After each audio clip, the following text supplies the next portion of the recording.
તો તાપીમાં સતત વરસાદથી નદીઓમાં ઘોડાપૂરની સ્થિતિ છે। ડોલવણમાંથી પસાર થતી પૂર્ણા નદી, અંબિકા અને ઓલન નદી ગાંડીતુર બની। ડોલવણ ખાતેથી પસાર થતી પૂર્ણા નદીમાં ઘોડાપૂરની સ્થિતિ છે। તંત્ર દ્વારા નદી કાંઠે રહેતા લોકોને સાવચેત રહેવાની સૂચના આપવામાં આવી છે। મહત્વપૂર્ણ છે કે આ તમામ નદીઓમાં અત્યારે પૂરની સ્થિતિ છે અને દ્રશ્યોમાં પણ જોઈ શકો છો કે કઈ પ્રકારે અત્યારે નદીનું સ્વરૂપ છે એ જોવા મળી રહ્યું છે।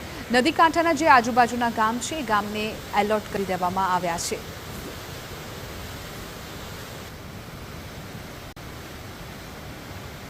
ગત મોડી રાતથી તાપી જિલ્લામાં અવિરત વરસાદ વરસી રહ્યો છે। મુસળધાર વરસાદ વરસવાને લઈને સૌથી વધુ પ્રભાવિત ડોલવણ તાલુકો થયો છે। હાલ આપણે ડોલવણની ઓલણ નદી પર છે। આપ ઓલણ નદીનું જે રૌદ્ર સ્વરૂપ છે તે જોઈ શકો છો।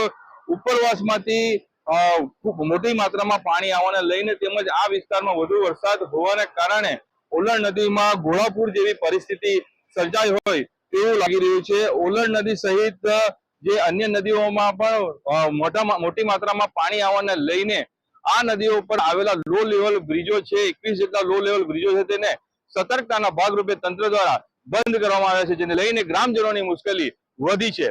નીરવ કંસારા, TV9।